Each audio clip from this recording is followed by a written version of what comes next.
Tonight at 8, tune in for our special live coverage of the Rhode Island primary election.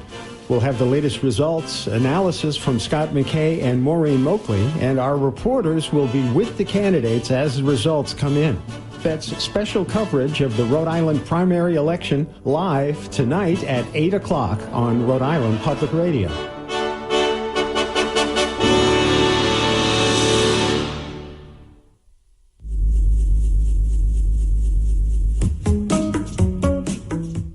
This is Rhode Island Public Radio, 89.3 FM and HD WNPN Newport. We are also heard on 102.7 FM and HD WNPE Narragansett Pier, 91.5 FM WCVY Coventry Public Schools, and on 88.1 FM WELH The Wheeler School Providence, and online at RIPR.org. Showers tonight, fog and drizzle, cloudy skies will get down to the mid-60s. Tomorrow, cloudy and humid, the high in the mid-70s. On Friday, it'll be partly sunny, and it'll get up to the mid-70s. Looks like a good weekend ahead. Partly sunny skies on Saturday, and get up to the upper 70s. And on Sunday, it will be sunny and 80 degrees.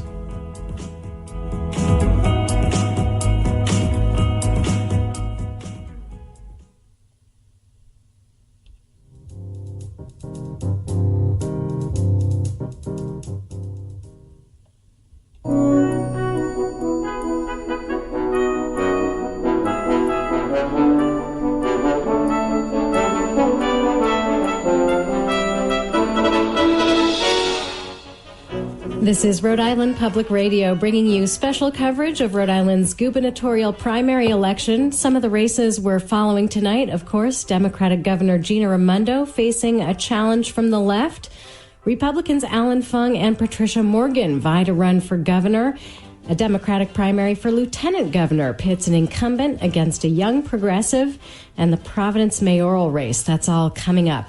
It's just after 8 o'clock, so polls have just closed, and as we wait for the results to come in, I'm joined in the studio by Rhode Island Public Radio political analyst Scott MacKay, who spent many years covering politics, both for this station and for the Providence Journal. Welcome, Scott. Hello, everyone. And Maureen Moakle, Professor Emeritus of Political Science at the University of Rhode Island and co-author of the book Rhode Island Politics and Government. Maureen, thanks for being here. Happy to be here.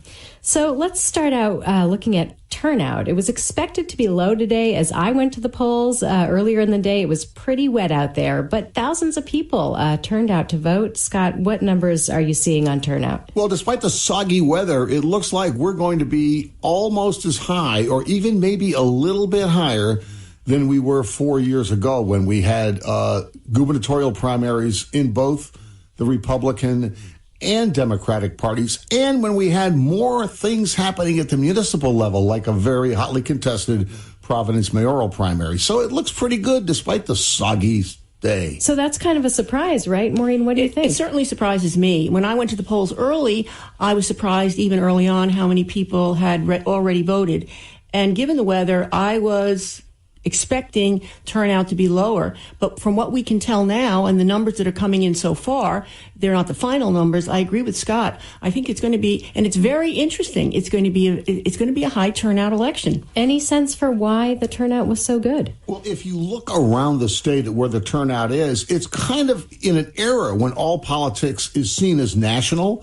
In Rhode Island and New England, these primaries are often driven by the old Tip O'Neill line of all politics is local. So if you look around the state and see where the higher turnouts are, it's where there are local races that are contested, whether it's the Friends and Neighbors elections like town councils and city councils, whether it's the 12 to 14 very hot state Senate and House races around the state, or where in places like Cumberland and East Providence there are closely contested mayoral races. So we do have kind of a bottom-up turnout in Rhode Island. Maureen Moakle, do you think that's the reason turnout was good? I also think that a lot of this is generated by what's happening at the national level. I think we've seen races, people understand that progressives have been doing very well. There's been a number of upsets. And I think that sort of generates, particularly among primary voters, I think that generates a kind of interest that would engage them more than normally. And on the Republican side, we have to remember Trump did very well in this state. And, you know, we have Alan Fung, who is recently campaigning on an anti-immigrant, keep sanctuary cities kind of thing.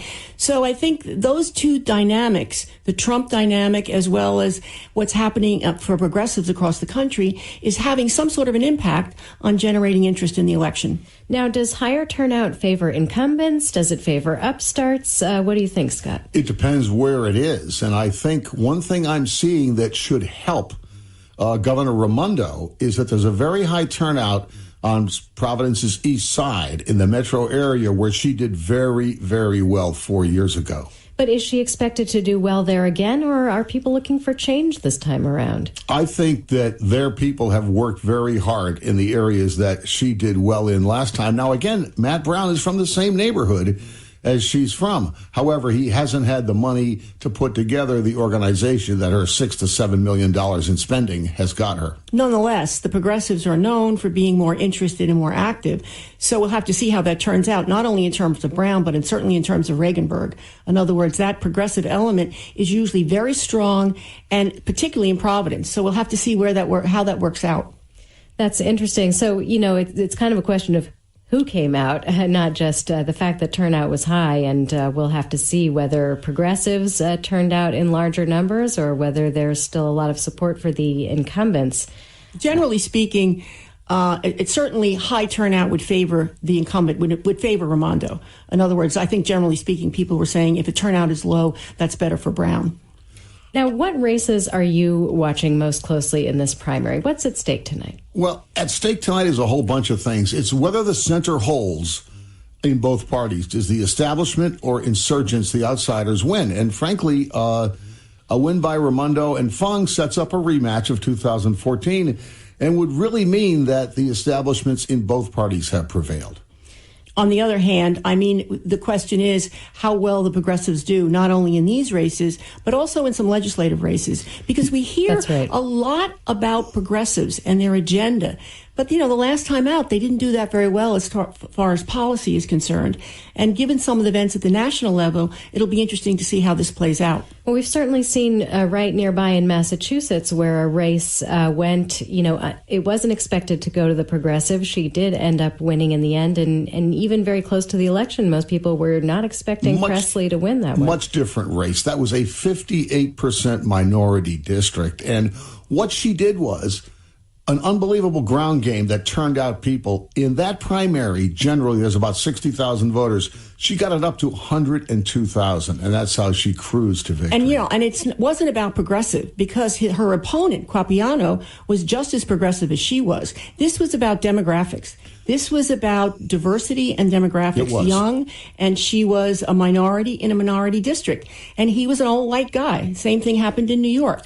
It wasn't about ideology. It really was about demographics. True, these are different districts from some of the races we're watching tonight, but it could be energizing still to progressives who are out there. Yeah, there was. The last time we had a progressive big victory in this state with a big turnout was, of course, in the 2016 presidential primary, where Hillary Clinton had the backing of all of the establishment Democrats in the state. And Bernie Sanders and a bunch of progressives out there knocking on doors, and he won comfortably. So we know it can be done. Whether anyone did it tonight is what we're waiting to find out. Now, even in a primary like this one, where it looks like turnout was pretty good compared to past elections, we're still looking at a tiny, tiny fraction of the voters who are out there who actually go to the polls. And we heard from a number of people who are pretty disillusioned with voting. Let's listen to a few of them now. We'll start with Theodore Batts. He spoke with our intern, Allie Lewis, yesterday in downtown Providence. I usually find that it really doesn't matter. Votes don't matter. I'm 65 and I haven't voted at all, ever, never. For me, it doesn't matter who you vote for, because they promise everything that they can promise you, and then they don't do diddly squat. No, I'm not voting in the primary. Why? There's nobody there that I'm willing to vote for. My theory on voting is you're always voting for the lesser of two evils. And that's the way it always works out. Because before they get in, they'll tell you anything. So you heard there the voices of Theodore Batts and Carolyn Hughes in Providence, Bob Miller, who spoke with reporter Lynn Arditi in Warwick at a car show, and Bob Letourneau, who is also in Warwick. Maureen Moakle, I'm curious, do you hear similar things from your students at URI? Do they vote? It's really interesting. They don't vote in the sense that because they're younger, they're not at home. A lot of them aren't registered, and they're certainly not going to get involved in a primary. But I have to tell you, I'm teaching a course in politics in Rhode Island, and this is an election season. They are really energized and interesting in a way that I haven't seen. I mean, I'm making them go out and work in a campaign, and usually they're grumbling, and they're all psyched up for it. So I don't know. This may be a new generation, but they're not cynical, and they seem to be engaged. Now, again, whether they vote or not is another story. But we're moving in the right direction there, I think. What do you think stops students and just people in general from going to the polls? Well, I mean, for students, it's an easy thing. They're not at home. They're probably not registered. They're certainly not going to get involved in a primary. They wouldn't know where the polling place is. Actually, we had a polling place at URI, and they took it away, which was a shame. But we're in the internet era. It's easy to find your polling place. Right. But in other words, there weren't any around. In other words, at least they're energized and interested, and I find that optimistic. And I've heard a couple of clips from people that say, I voted because I wanted to support the incumbent, or I wanted to do this. So somebody was voting. I mean, people came out. Maybe you just had the wrong group, but there are some people, I think, who are energized and who slept through the rain and got out there and voted, and I think that's laudable. Scott, what do you think makes Americans so cynical about voting? I think a lot of it's apathy, frankly. People stay home, they play video games, they watch TV, they watch reruns of football games, whatever they do. And some people consider politics a spectator sport, and it really needs to be a participant sport. We probably won't top 20% today in turnout, which is kind of sad, but then again, if you look back in Rhode Island, when there have been bigger turnouts, it's been when there are very, very hotly contested elections. I look back at 1990 when there was a three-way battle for the Democratic nomination for governor. Two mayors, Joe Paolino of Providence, Frank Flaherty then of Warwick, and Bruce Sunland, and 170,000 people voted, which is a lot. In 1994, the Republicans had a very big primary for them. Their modern record, 45,000 people voted. That was when then Congressman Ron Moakle, now the president up at Bryant University, ran against United States Attorney Lincoln Almond. Almond won the primary. And you mentioned that hotly contested races, yes, might seem obvious, but that gets more people to the polls. So I'm wondering, do you think the Democratic Party's dominance in Rhode Island plays a role in people's feeling that it's not worth voting or that your vote doesn't count? I hope that isn't true. But I think it has to make a difference. I mean, I think there is the sense that the establishment is out there. And to the extent we have, just taken among Democrats or independents who are going to vote in this election, I think they're energized to some extent by the progressives. I'm not so sure we could get into that. The progressive agenda was one that they wanted to hear, or they were the right candidates, particularly when we're talking about Matt Brown. But I do think that makes a difference. I think that matters. Well, campaigns matter. That's the thing. I mean, one of the things that the elements that just is overriding in Rhode Island is the number of uncontested state House seats, that's Senate and House, that we've had here. Traditionally, for years, the Republican Party hasn't been a force in Rhode Island since 1983 is the last time they made any big inroads in either the House or Senate. And that was in a special election caused by a gerrymandering issue, and it didn't last long. Well, you must say, in most legislative seats, there's at least 30% of the people in most legislative races across the country, they run unopposed. So that's but we're not higher than that. Yeah, well, somewhat. We're kissing 40 mostly. But we talked about how progressives may be energizing some voters in the Democratic Party. On the Republican side, do you expect the Trump administration to energize some Republicans? It's going to be interesting because Trump's campaign chairman in the state is going to become the ultimate Republican spoiler. That's Joe Trillo.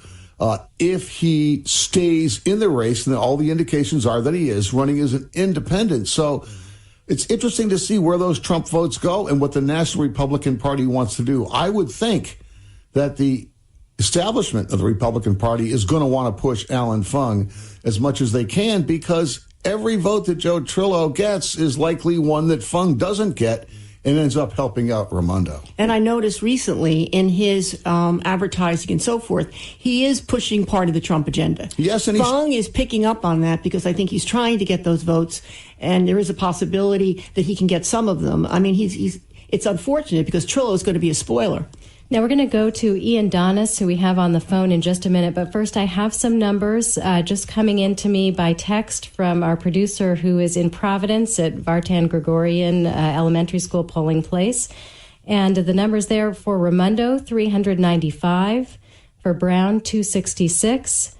In the Republican side, Alan Fung received 9 votes. Patricia Morgan got 11. And looking at the Providence mayoral contest, Elorza winning big. Incumbent Mayor Jorge Elorza with 435 votes.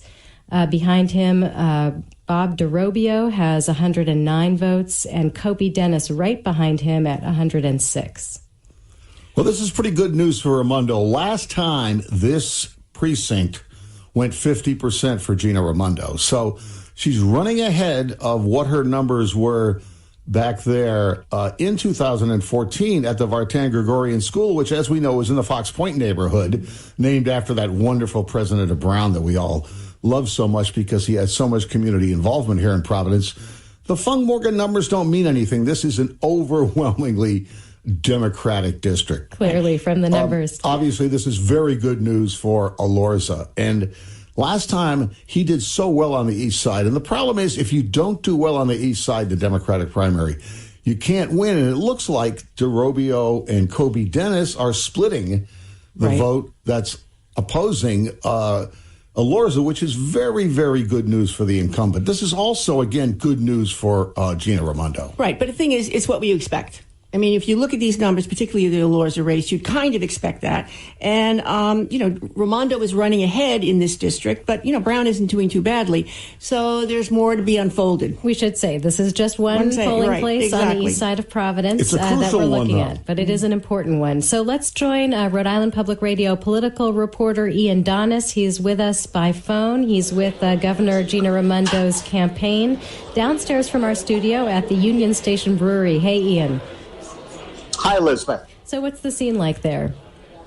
Well, I think people are waiting for results to trickle in. Some Raimondo supporters have just started arriving. For a while, there were more reporters here than supporters, but this is going to be one of the main scenes of election night. Governor Raimondo is favored going into this primary, but she's been a polarizing figure in Rhode Island for a long time. Earlier this evening, I looked back at a story I wrote for our website in the 2014 race for governor. The headline was something like pension issue dogs Raimondo heading into election. And that's still very much the story today, because in Rhode Island, there are many people who have a state worker or teacher or public employee retiree in their family who has been hurt or affected by pension cuts. So the same pension overhaul that made Governor Raimondo a darling for some people nationally has remained a very polarizing issue here in Rhode Island. Matt Brown has tried to tap into that support. I think any challenger, even if they're very underfunded, starts off with about 35% of the vote. Last week in the Massachusetts primary, we saw how a far-right challenger, Scott Lively, got about 36% of the vote in a challenge to the most popular governor in the nation, Charlie Baker. And Matt Brown is articulate. He's campaigned before, even though he's been away from Rhode Island for a long time. He has tried to glom together a coalition of people who dislike Governor Raimondo, who are critical of her, who don't think she's liberal enough, who don't think she is progressive enough. Raimondo has pushed back, saying she has supported a series of progressive initiatives. But, we don't know how the voters are going to come down on this. It's been a very unsettled electorate in the U.S., as we saw with the surprising election of President Trump in 2016. So we're all very curious to see what happens with the vote this evening. We certainly are, and we just heard, I don't know if you heard the numbers, some possibly encouraging news for Raimondo coming out of Vartan Gregorian Elementary School, where she got 395 votes compared to 266 for Brown behind her. So that's interesting to note. We also have some more numbers here, so I'm going to let Scott read those numbers. This is from a polling place in Warwick that we believe may be important to Cranston Mayor Alan Fung. Scott, what are those numbers? This is from Warwick Next School down by where the old Rocky Point is. There's Republicans in that district. And the machine opens, shows Fung at 92 votes, Morgan at 63, and Feroci running way, way behind at 5. So this is what we thought it was. It's a two-person race between Fung and Morgan, and this is a good news for Fung. On the Democratic side, this is somewhat interesting. Brown's doing a little bit better here than people thought. Raimondo has 234 votes, and Brown has 223 votes, and Spencer Dickinson, the third candidate, is at 66 votes. We do want to make sure we tell everyone that these are unofficial tallies at this point. Right. And the other thing is we have to remember about the Fung Morgan thing. That's her district. That's where she's from. So I'm around that area, West Warwick. Scott MacKay is saying, no, that's not where she's from. No, this is Warwick Neck, Maureen. This is a much different. She's from West Warwick, over near the Coventry line, the Anthony neighborhood. Okay. That's her district. All right. Yeah. So, Ian Donis, you heard those numbers. What do you make of this? Well, I think this is a very small sample of the vote, and I think I would caution our listeners against drawing any conclusions based on what we've heard so far. I think it does trend with our expectations that Governor Raimondo and Mayor Fung are the respective favorites going into today on the Democratic and Republican side of the race. But just as important as the number of vote is where the vote comes from. And that is a story that has yet to be told. We need more information to develop a better theory of where this election is headed. But I think it's pretty clear that the third tier candidates, if we can call them that, Spencer Dickinson on the Democratic side and Giovanni Ferrosi on the Republican side, are not seen as real competitors in this race. They're mainly drawing some vote from the leading candidates on both sides of the primary. Now, Ian, we have just a few minutes left, but in those few minutes, I wanted to talk about the race between Democrats Gina Raimondo and Matt Brown has gone very negative over the past few weeks. Is that unusual in a Democratic primary in this state? I would not say particularly so. I mean, one person's negative campaign is another person's truth-telling, and it has been nasty on both sides. Raimondo used an attack ad against Brown, but that was after Raimondo's campaign accused Brown of lying about Raimondo's record. This all tends to get tossed into the blender of politics and becomes a blur for a lot of citizens who might be turned off by what they see as the negativity of it. But candidates do take part in negative campaigning because they think it serves their purposes. I think there were some very negative attacks back in 2014. I remember a mailer sponsored by Governor Raimondo's campaign at that point against her main rival, Providence Mayor Angel Taveras, that tried to suggest that crime was a very bad issue in the capital city and kind of exaggerated that in a dark and foreboding way. So, but it's certainly not strange to see some negative campaigning, and we're seeing more people streaming into Union Station Brewery here now as with the polls now closed at 8, and we're still waiting to get more results. Okay, well, Ian Donis speaking to us live from Democratic incumbent Governor Gina Raimondo's campaign headquarters on primary night. We'll let you get back to work. Ian, thanks for being here. You bet. Take care. Maureen Moakle from the University of Rhode Island. What do you think of the way that this Democratic primary campaign has gone negative? Does that help or hurt the candidates? Well, I think it hurt Matt Brown in the end. I think he tried to, first of all, he had to get free media. So he was very critical in the very beginning, and she started to really push back. And it became this kind of escalating challenge for the both of them. And I think it certainly hurt her a little, but I think it dinged him. And he went out. I read something he said in an article that I just read that Gina Raimondo, this is in a national organization, is the most extreme corporatist Democrat in the country. I mean, it's pretty strong words. And the interesting thing is, if he's in this for the long term, which I think he is, I think he's trying to make a name for himself and become part of the political system for the next time out. I'm not so sure how all this negativity is going to help him along should he lose and want to run again. Everybody does negative things. I don't blame Matt Brown for hyperventilating a little bit. If you saw the direct mail that Raimondo sent out, it was reminiscent of the 1964 famous Daisy ad that LBJ put up against Goldwater. Nuclear bomb, mushroom clouds. I didn't see any bombs there. You didn't see mushroom clouds? No, Maybe you got different ones than I did got. get that mailer. I know what you're talking about, Scott. But what do you think? Does that help or hurt? Well, it's usually strategic. I think that Raimondo's people drove this nasty mail campaign to try to get a few people to vote for Dickinson, to split the incumbent vote, to say, look, you might not like me, but this guy's really bad too. And so if you do go out, either blanket or vote for Dickinson. That sometimes is a strategic way. And she's got $6 or $7 million, and they decided to spend it. And I also think that, she has to be looking at the idea that we have a history in this state of being attacked from the left and a left candidate getting in. I mean, this is her big challenge. I mean, as far as this is concerned, this primary is the big event for her. I think she'll have a much better time in the general election. Think about Mirth York. 3 times, and she didn't win the general election. So I think that's always in the background, and so I think this is where she had to put her effort. And we shouldn't ignore the Republican primary, where we had arguments over debates and the lack of debates. We had someone in a chicken suit and more. We're going to talk much more about the Republican gubernatorial primary. We'll be back after a short break.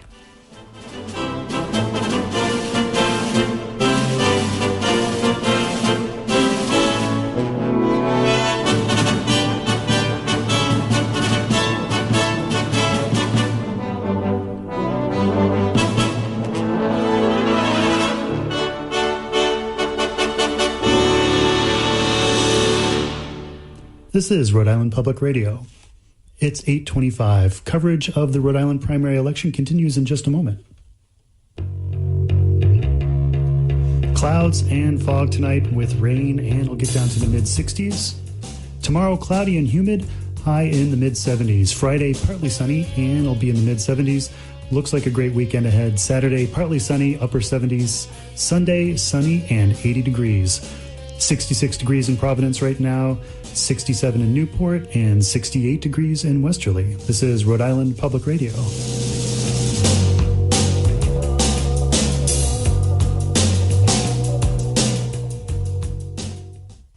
This is Rhode Island Public Radio with special coverage of the Rhode Island primary. The polls have closed and the votes are being counted.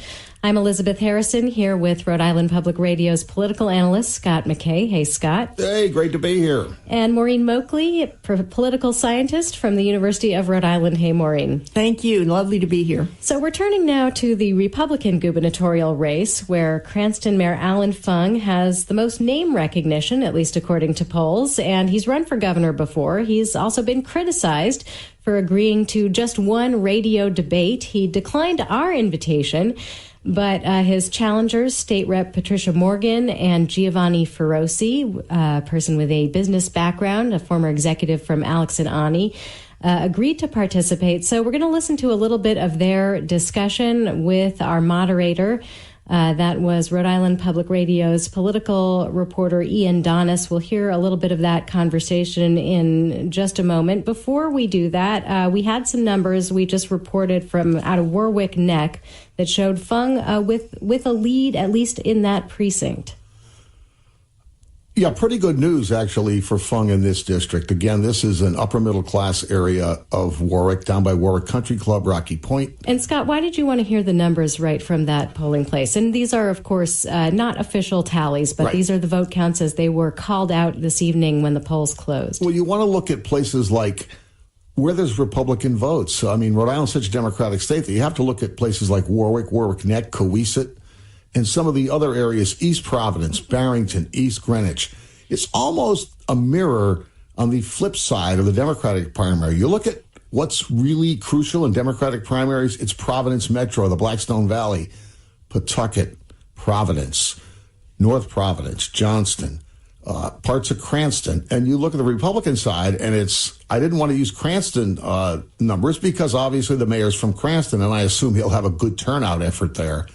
And he really ran up the score in Cranston last time when he ran against Ken Block, and I assume that he will do that again. So this report from Warwick is obviously pretty good news for him. Mm-hmm. Okay, so we'll see if that trend continues. While we're waiting to hear more numbers, let's turn now to this piece of our debate. Again, Cranston Mayor Alan Fung declined to participate, but we have his challengers, State Representative Patricia Morgan and businessman Giovanni Feroci, and they spoke with our political reporter Ian Donis. Giovanni Feroci, has the United States gotten better or worse since President Trump was elected and took office? A lot better. Because? our economy is just humming along. Obviously, anybody with experience will know that there will be some turmoil in the future. It's statistics. But let's be mature about the assessment. And there's just no area of government that I see that we haven't improved. We might have a philosophical difference, those that feel the world doesn't see us the same way. But I fall on the side of, I don't want the world to think we're equal to them and they're equal to us. We are the best nation in the world. I'm an immigrant who came here because we wanted to be in the best place on earth. We should note the economy was also doing quite well before President Trump took office. Same question to you, Patricia Morgan. Is the country better off or worse off with President Trump in charge? I think he's done a good job. I'm a financial advisor, and I can tell you that the portfolios that I manage have gone up 50% since the election. I've seen more people getting more money in their paychecks. The rest of the country is growing at 4%. Rhode Island is growing at half that. So I understand that the people who live here in Rhode Island don't feel the difference, but we're going to change that in my administration. I'd like to ask you about some remarks made by Fox News host Laura Ingraham last month. She said, and I quote, "The America we know and love doesn't exist anymore. Massive demographic changes have been foisted on the American people, and they are changes that none of us ever voted for, and most of us don't like." Patricia Morgan, do you agree or disagree, and why? I didn't hear that comment from her. I don't agree with it necessarily. I don't know. That's straight out of the sky for me. I think we're an exceptional country, and that we can continue to use the things that make America great, like our free market system. We just need to work at it, I guess. I'm sorry. I'm kind of, yeah. Giovanni Ferrosi, do you agree or disagree with that viewpoint expressed by Laura Ingraham, and why? Well, I mean, if it's looked at exactly, I think, in the way she was trying to frame it, I don't know that it came out exactly the way she wanted to say it, but I do think there has been, shifts in what the United States looks like when it comes to, are we all on the same page, working for our country, for our flag, for our state, at the same level? Again, I say this as openly and as much as I can say it, which is this. Was not the same sort of thing said about Italian immigrants in the early 20th century? Well, that's the thing, is we went to night school. I was there. I went to night school with my dad. I took him as a 5-7-year-old. I was in, talking to my teachers. We're going through parent-teacher conferences. We became Americanized. We didn't come here to make the United States Italy. There are wholesale countries that are coming here wanting not to learn the language, wanting you to be in their country depending on what street you're on. And that is just wrong, and I can have that argument. I am an immigrant. Okay, so that's a Republican candidate for governor, Giovanni Ferrosi. Before that, you heard State Rep Patricia Morgan, also running for governor. A lot to unpack there, obviously, about about immigration and the economy. Maureen, what strikes you about what you just heard? The first thing that strikes me is we have to remember that Donald Trump did very well in the state. There's about a third of the voters who still support him. So what's happening here, the subtext of this, is they're trying to sort of suggest the positive aspects of that and capture the votes of people who still support Donald Trump. Hence the arguments about the economy. And in fact, the economy is better. It may not be reflected here, but no one argues that the economy isn't better. That's their strength. As far as immigration is concerned, I think this is a dog whistle. I think this is the kind of thing that Alan Fung has picked up on. I think realistically, we probably have to expect that there are people who resent the fact that there's a huge growing immigrant population in this state. And most of us feel as if it adds to the diversity of the state, and it's a positive factor in the long run in terms of what's happening. We're losing population. But I think there's a segment of the population that resent this. And I think that Fung is playing on it, and certainly Ferrosi is playing on it. And certainly Trump played on it in the presidential election and continues to play on it. We have to remember, it's a Democratic state. It's relatively liberal, but there are a lot of people have these deep resentments, and this is what these people are playing to, particularly in a primary. And it does echo comments that I've heard from quite a few Rhode Islanders who seem to feel that the immigrants of today are somehow different than the immigrants of a generation ago. And of course, that's so untrue when he talks about the fact that, you have pockets. We wanted to be Americans. Of course they wanted to be Americans. But, you'd go to Little Italy and everyone was speaking Italian and they were very, very closed and insular in terms of supporting one another. That's a fairly typical tradition in immigrant patterns. They stay very tight together until you get another generation, and then they start to sort of spread out more into the suburbs and that kind of thing. So this is the same pattern that's gone on. It's as you would say, the ethnic ballet, but they're just picking up on this because, in fact, there is this sense of resentment, I think, among some of the voters, and that's what they're playing to. Does that surprise you, Scott? No, it doesn't. No, it doesn't. In the warm bath of nostalgia, everybody's grandparents and great-grandparents came here legally, walked off the boat into a nuclear family and speaking English. Well, you know what? That wasn't the case at all. When the Irish first come here, then the Italians, Portuguese, they faced withering discrimination from the Protestant Yankees who were here. They didn't like their religion. They made them basically work long hours for very low pay among the mind-numbing clatter of a textile mill or working on road projects. The joke among Italians was they said the streets here were paved with gold. I didn't realize that I had to pave them. Is there a difference, though, this time around in that the immigrants coming here may never be able to blend in to the same extent that an immigrant from Italy or from elsewhere in Europe can blend into the sort of majority white culture? I'm not seeing that. I look at something like, and I did this a few years ago when I gave the commencement speech at Rhode Island College, I looked every 20 years at the surnames of the graduates, and sure enough, the first generation back in the 1840s and 50s, all Yankee names, Lippitt, Westcott. And then you trace it up to Irish names, then Italian-American, French, Canadian names. This has been always the way it is. The first couple generations came here. I mean, Woonsocket, people would speak French on the streets up until the 1950s and 60s. But what about the racism, the very real racism that people in this country, people of color, face? That's an extra dimension, I have to admit. It is. But, when the Irish first came here, they were described in racist ways as ape-like. Absolutely. I mean, I think when you think about it, in some ways, one of the nice things about Rhode Island is the upward mobility among Latinos is much greater. In other words, we have, state senator who was born in Colombia. They're moving much faster. And so in that sense, I think they're reaching out into the broader spectrum. I mean, our you've got a public lot more school test scores, on the other hand, have a long way to go. But leaving that aside for just a moment, we're going to join now Rhode Island Public Radio's reporter Lynn Arditi, who is covering the Fun campaign tonight at the Shriners Auditorium in Cranston, and she joins us now by phone. Lynn, how are you doing tonight? Great. People are really excited here. They're milling around. It's just the crowd is just building up now.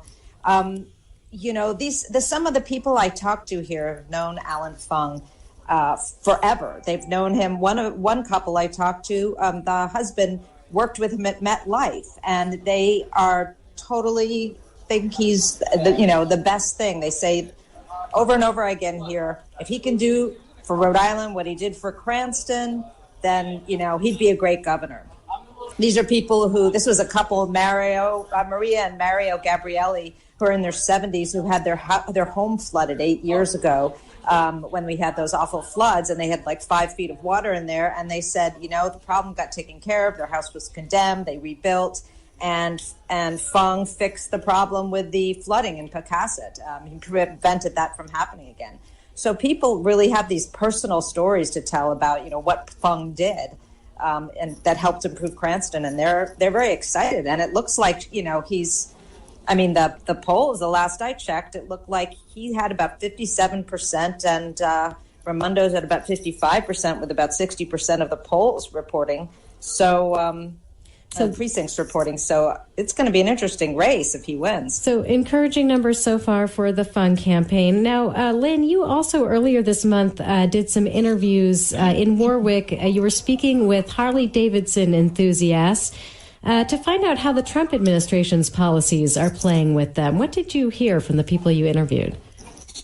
Well, it's interesting. A lot of them shared Trump's sentiments about keeping factories in this country, and they shared his frustration with Harley Davidson, which was saying that they were going to move some of their factories out of. They were going to move them overseas because they were upset about the trade taxes. Tariffs in the European Union. So they shared that sentiment. They also shared some sentiments, Sonny, you were talking earlier about immigration, and that, they said, it's fine for people to come here, but they want them to come here legally the way their families did or their neighbors' families did. So there was that sympathy as well. But only one of the people I talked to was a really tried and true Trump supporter. Another one was a Democrat, said he really didn't like his personality, his management, the way he treated people. He really disliked him from the beginning. Trump, that is. I had talked to Trump.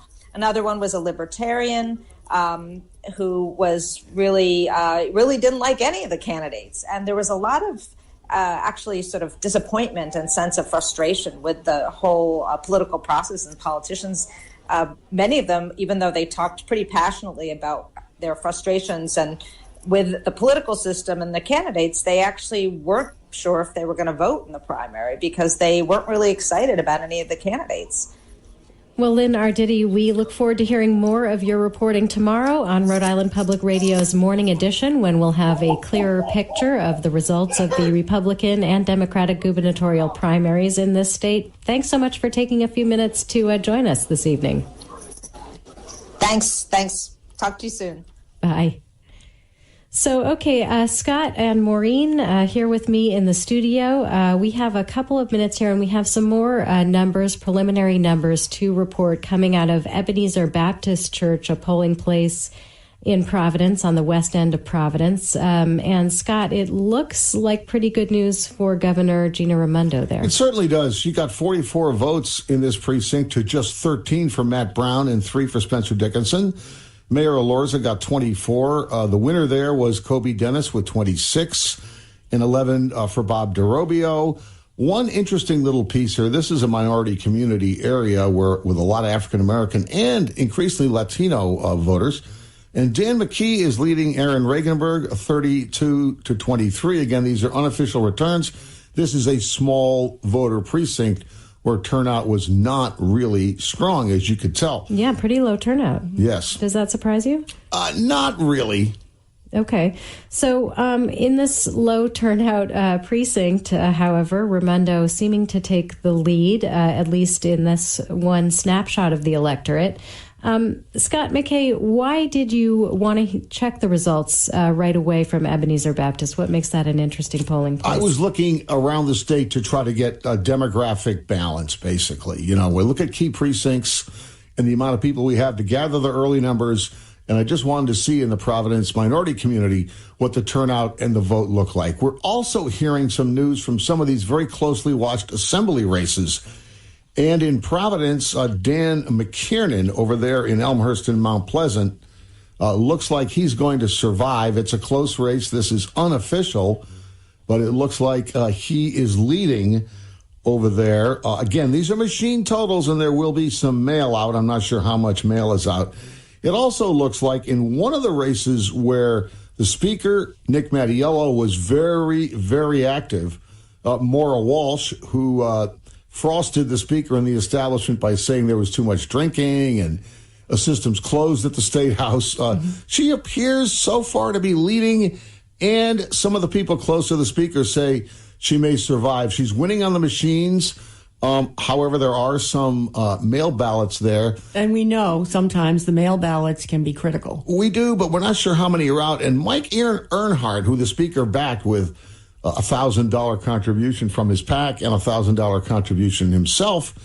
Earnhardt was a one-time Trump supporter, and I know that rubbed a lot of Democrats the wrong way, particularly when the state party and the speaker threw him the endorsement, which really upset people, and I think probably helped Walsh. It was kind of a national thing. Remember actress Deborah Messing, who's from East Greenwich, was on to that. I mean, it really made Rhode Island Democratic Party looked like kind of an old, fuddy-duddy, stodgy, male-run place. And this was a win for Maura Walsh. I mean, that really worked in her favor. I'm just going to review some of the results that we have so far. This is with 89% of precincts reporting. Sheldon Whitehouse easily beating Patricia Fonce, his challenger. And that's in the race for Senate. U.S. Representative David Cicilline easily beating his Democratic challenger, Christopher Young, as well. Gina Raimondo, with 89% of precincts reporting, has 56.3% of the vote. Her closest challenger is Matt Brown with just 34.2%. Now, on the an interesting race here, the race for lieutenant governor, Dan McKay, the incumbent, has 50.7%. Aaron Regenberg, 49.3%. So still quite close there. But it looks like McKay may squeak out a win there. Race. That could go to the mail ballots or a recount. If this trend continues, obviously the governor's in great shape, and really you can pretty much almost call this race at this point, even though these returns are unofficial.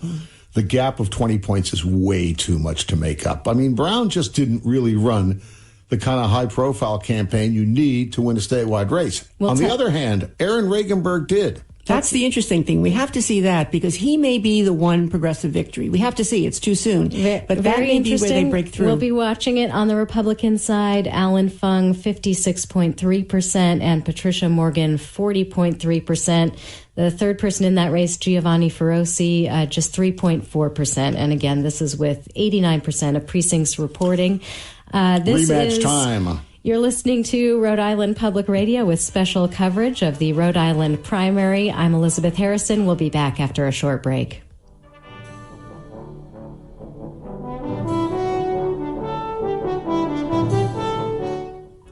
This is Rhode Island Public Radio, 89.3 FM. Showers are expected tonight. It'll get down to the mid-60s. Tomorrow, cloudy and humid, with highs in the mid-70s.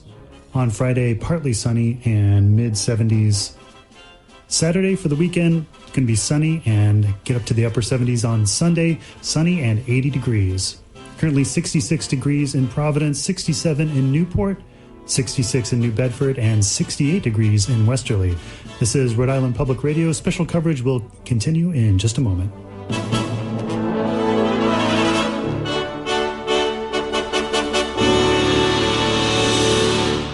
Good evening. This is Rhode Island Public Radio, bringing you special coverage of primary night in Rhode Island. I'm Elisabeth Harrison, here with political scientist Maureen Moakle. Hey, Maureen. Hi.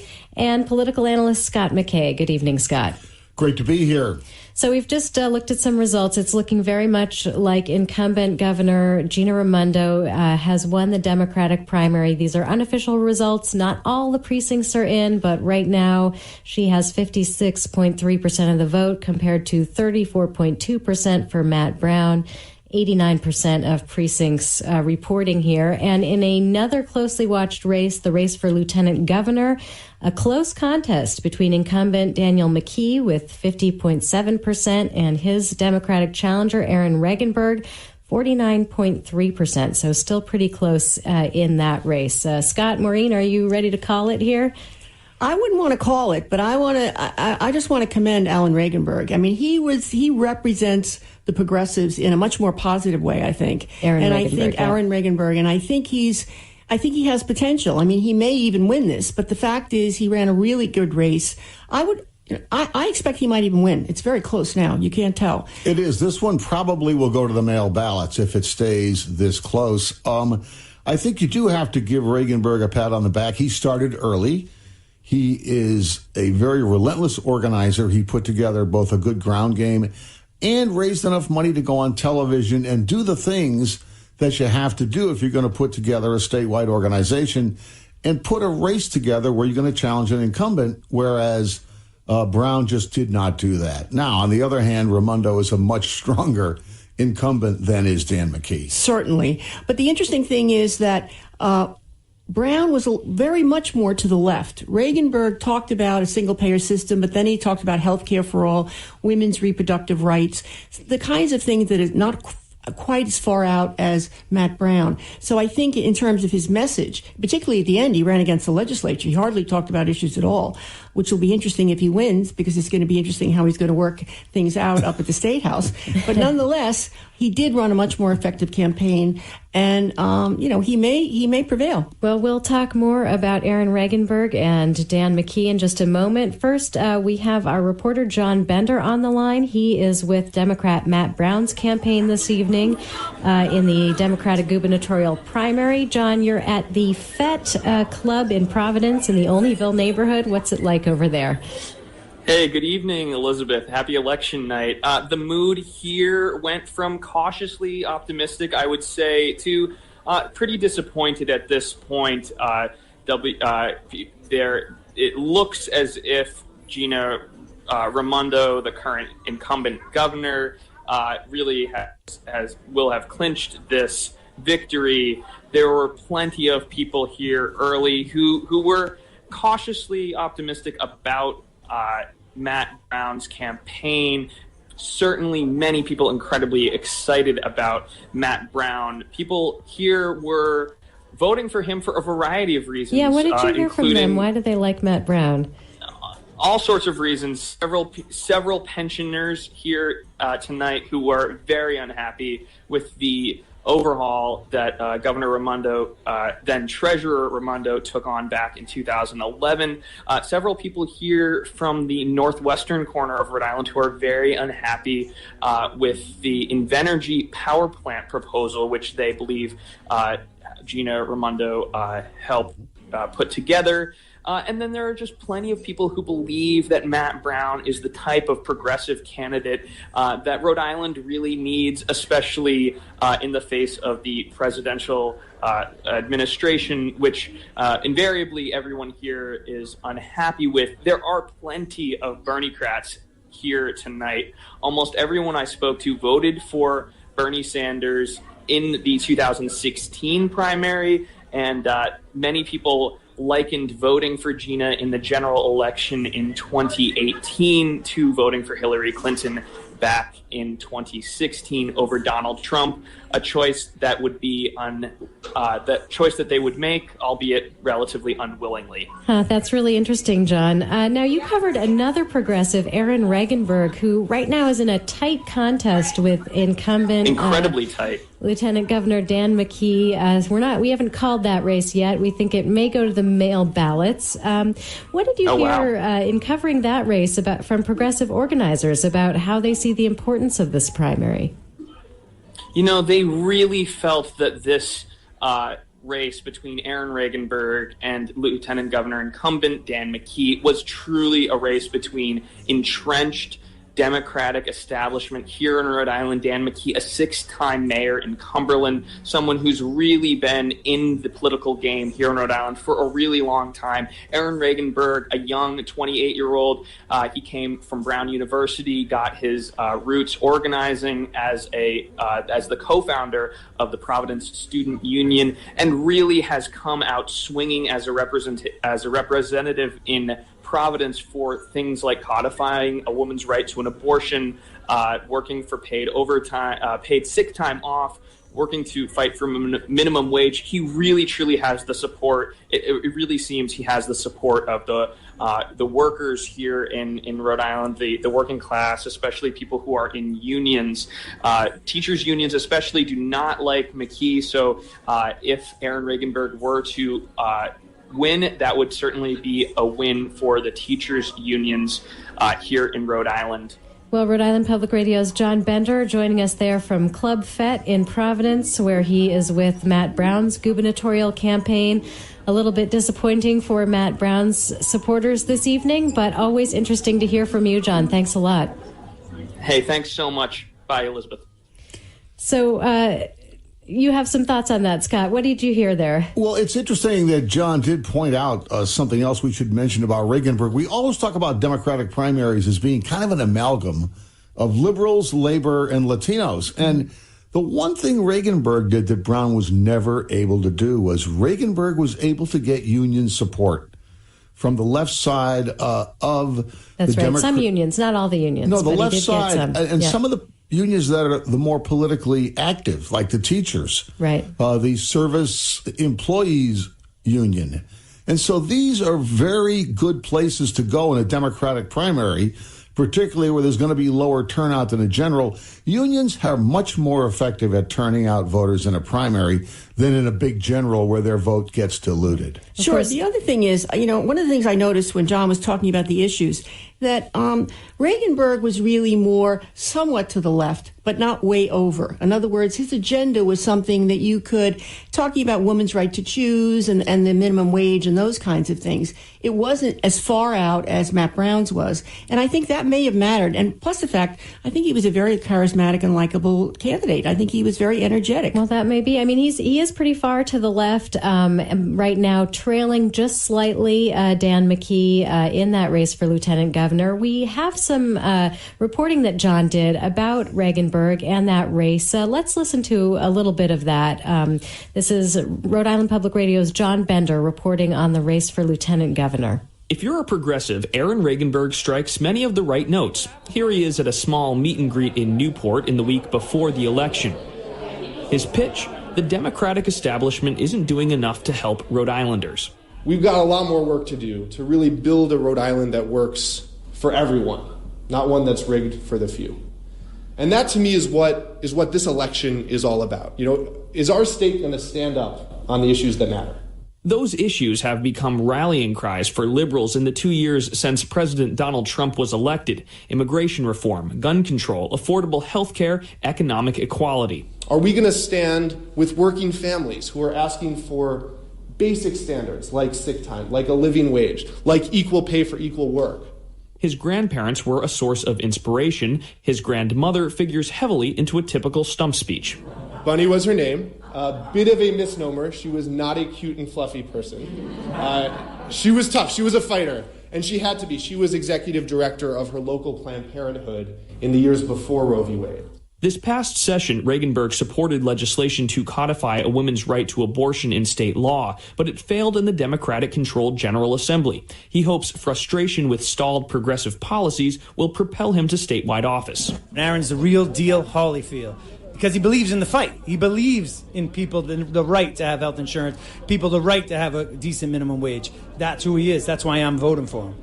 Regenberg's already garnered support from numerous unions, including the teachers, as well as an endorsement from Vermont Senator Bernie Sanders, who won Rhode Island during the 2016 presidential primary. But in the race for lieutenant governor, Regenberg is not the party favorite. He faces incumbent Dan McKay, who has the endorsement of Democratic leaders, including Governor Gina Raimondo and both U.S. senators. At a recent campaign event, McKay says he's been working to help cities and towns as lieutenant governor for the last 3 years. Each and every community has its own issues, and unless you know what they are, unless you actually go out and work with them individually, you're not really paying attention, and you're not able to service the men and women. McKay adds that Regenberg, who's never had a traditional 9-to-5 job, doesn't have the executive experience to lead should the governor leave midterm. Regenberg says his goal as lieutenant governor would be to take on a culture of entrenched interests and backroom deals in the State House and push for progressive policies. That's intriguing to Dominique Alfondre, a self-described progressive and the host of the Regenberg House Party in Newport. If Aaron can shake things up from that vantage point, then I think he deserves a chance to try to do that. I think shaking up is what the Democrats need to do, a little change of perspective. Well, you heard there from a supporter of Aaron Regenberg, a state rep from Providence, running for lieutenant governor as a Democrat, hoping to unseat incumbent Dan McKay. Right now in that race, McKay has a little bit of an edge with 50.8% of the vote, Regenberg 49.2%. This is with 90% of precincts reporting. So a close race there. We can say pretty safely, we know there's at least 8,000 mail ballots out there. We can say pretty safely now that this is, as they say at the State Board of Elections on a close night, it's going to the mail. The interesting thing, too, about Regenberg, at the last minute, his people were able to secure the endorsement of Bernie Sanders.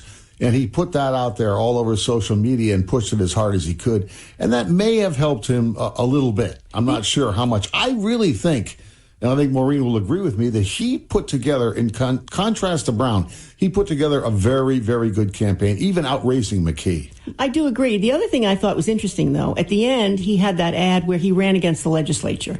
And I found that was very interesting. He really, the ad said very little about issues, and it was anti-establishment, and that's the tack he took. And I think that was beneficial. I think that resonated with people, and I think that probably helped him. Brown tried to do that, but he didn't have enough money to push the issue. It's interesting to me, Scott and Maureen, that while Regenberg is coming very close here, yet we see Raimondo with quite a lead over Brown. So whether there were progressive voters or not in the McKay versus Regenberg race, it doesn't seem to have hurt Raimondo. No, it doesn't, because Raimondo has been very smart. She's walked a tightrope, and I also think this is a time when being a woman candidate and the first woman governor is very helpful to her.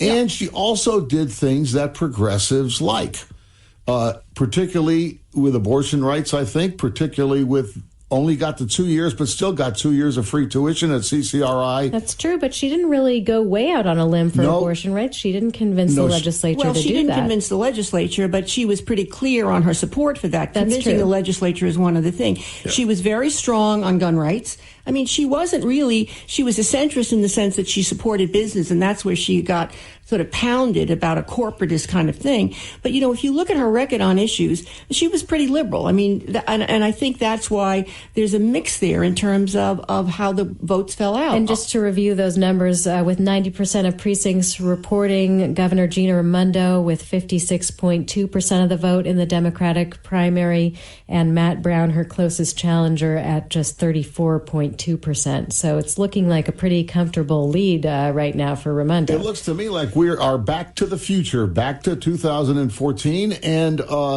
looks like Alan Fung and Gina Raimondo have both two blowout victories, two big double-digit comfortable wins on both sides. They both won with 56%. About Alan Fung right now has 56.3%. Patricia Morgan, the state rep, running against him, 40.3%. And I know a lot of people were upset at the fact that they wouldn't debate. Fung did one mid-afternoon debate on an obscure Woonsocket radio station. And I know that Raimondo wouldn't debate, but people have to understand that even though those of us in the business and a lot of good government people think that debates are small d democracy, what they're really part of, if you're in a campaign, is it's part of campaign strategy.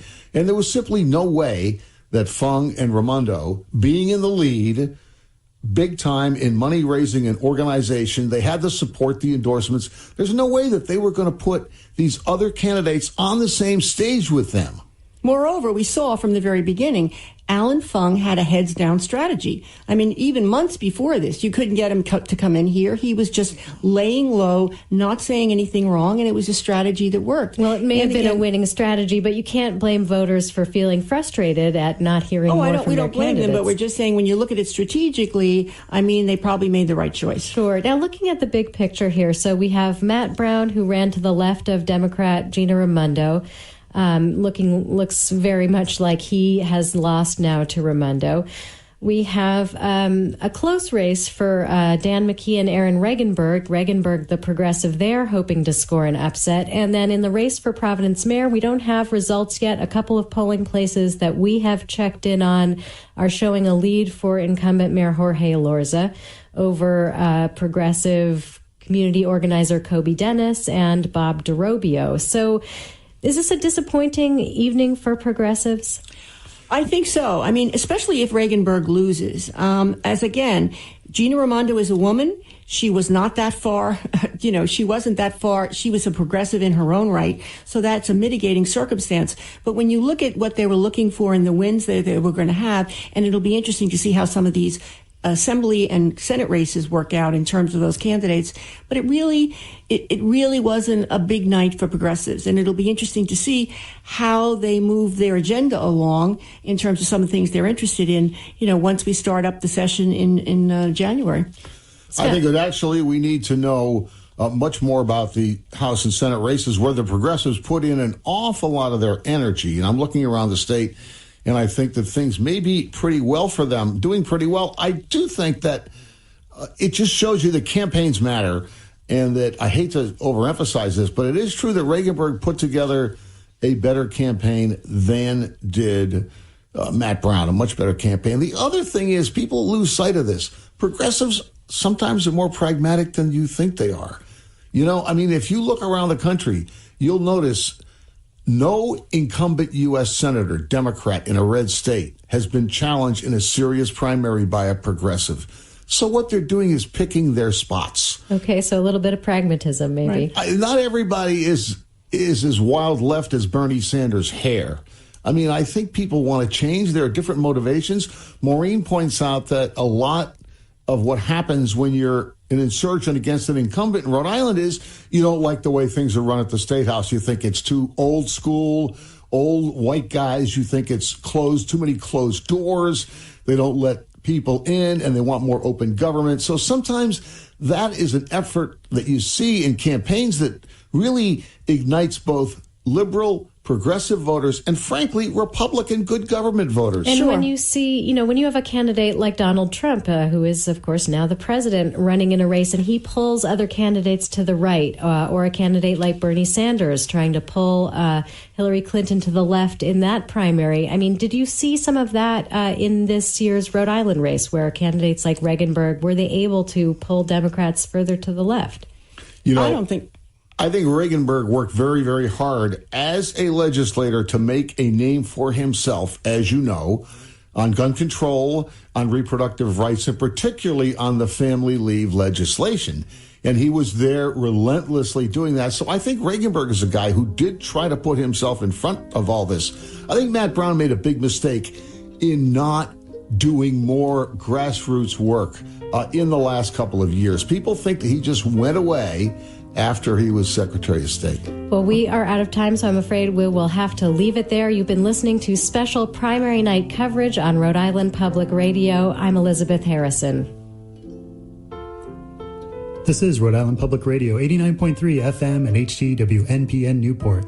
We are also heard on 102.7 FM and HD WNPE Narragansett Pier, 91.5 FM WCVY Coventry Public Schools, and on 88.1 FM WELH The Wheeler School, Providence, RIPR.org. Fresh Air is next. It's 9:06.